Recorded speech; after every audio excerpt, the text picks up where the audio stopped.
గంజాయి మత్తు పదార్థాలకు బానిసలు కాకుండా సరైన సక్రమ మార్గంలో నడవాలని మంత్రి సత్యకుమార్ పిలుపునిచ్చారు. నగరంలోని బందర్ రోడ్ లో ఇస్కాన్ వారి ఆధ్వర్యంలో గంజాయి మత్తు పదార్థాలపై వాక్థాన్ అనే కార్యక్రమాన్ని నిర్వహించడం జరిగింది. ఈ గంజాయి మత్తు పదార్థాలకు లోబడి యువత చెడు దారిలో నడవడం బాధాకరమని తెలియజేశారు. ఈ కార్యక్రమంలో నగరంలోని ప్రముఖ డాక్టర్లు, విద్యార్థులు తదితరులు పాల్గొన్నారు.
ఆ సమావేశంలో ఇటీవల అనేక నిర్ణయాలు తీసుకోవడం జరిగింది.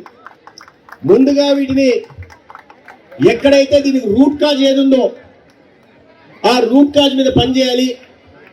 ఎక్కడైతే గాంజా సాగు జరుగుతుందో ఆ గాంజా సాగు జరుగుతున్న చోట వాళ్ళలో సాగు చేస్తున్న వాళ్ళకి అక్కడి నుంచి పెడ్లర్స్గా ఉంటున్న వాళ్ళకి అవగాహన కల్పించాలి. వారి చిన్న ఎకనామిక్ యాక్టివిటీగా భావించి చేస్తున్న దీనివల్ల ఈ రాష్ట్రం మీద ఎటువంటి తీవ్ర ప్రభావం పడుతుంది, దుష్పరిణామాలు ఎదుర్కోవాల్సి వస్తుందనే విషయాన్ని తెలియజెప్పే ప్రయత్నం చేస్తాం. తర్వాత ఇక్కడ చూస్తున్నాను నేను, drugs free Andhra Pradesh break the chains of addiction అన్నారు.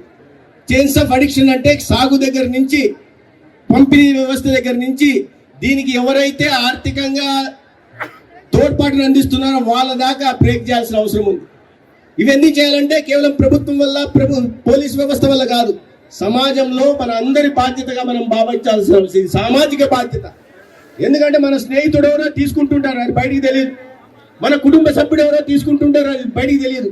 ఇది సోషల్ ఈవిల్ కాబట్టి బయటికి తీసుకెళ్తే చట్టాలు చాలా కఠినంగా ఉన్నాయి కాబట్టి ఏమన్నా అవుతుందేమో, కేసులు పెట్టేస్తారేమో అని భావించాల్సిన అవసరం లేదు. అందుకోసమే ఒక టోల్ ఫ్రీ నంబర్ పెట్టడం జరిగింది. ఎవరైనా సరే, ఎక్కడైనా సరే, మనకు తెలిసిన వాళ్ళు కానీ, మన ప్రాంతంలో కానీ, మన కుటుంబ సభ్యులైనా సరే, సొంత సోదరుడైనా సరే ఏదైనా చేస్తుంటే టోల్ ఫ్రీ చేసి అయ్యా ఫలానా చోట జరుగుతుందంటే అని తెలియజెప్పాల్సిన బాధ్యత మనకి. ఎందుకంటే వాళ్ళని రక్షించుకోవడం అవుతుంది కానీ వాళ్ళని ప్రమాదంలోకి నెట్టడం కాదు అనే విషయాన్ని మనం అర్థం చేసుకోవాలి. మన స్నేహితుడు ఎవరైనా, మన మధ్య ఉన్న స్నేహితుడు ఈ గాంజాకో లేదా ఇతర సింథటిక్ డ్రగ్స్ కో అలవాటు పడి చదువుకోకుండా తీవ్ర డిప్రెషన్ లోకి వెళ్ళి తర్వాత ఆత్మహత్యను, బలవన్మరణానికి పాల్పడుతుంటే మనం అందరు దాన్ని చూస్తూ ఊరుకుంటామా? మన స్నేహితుడిని కాపాడాలి.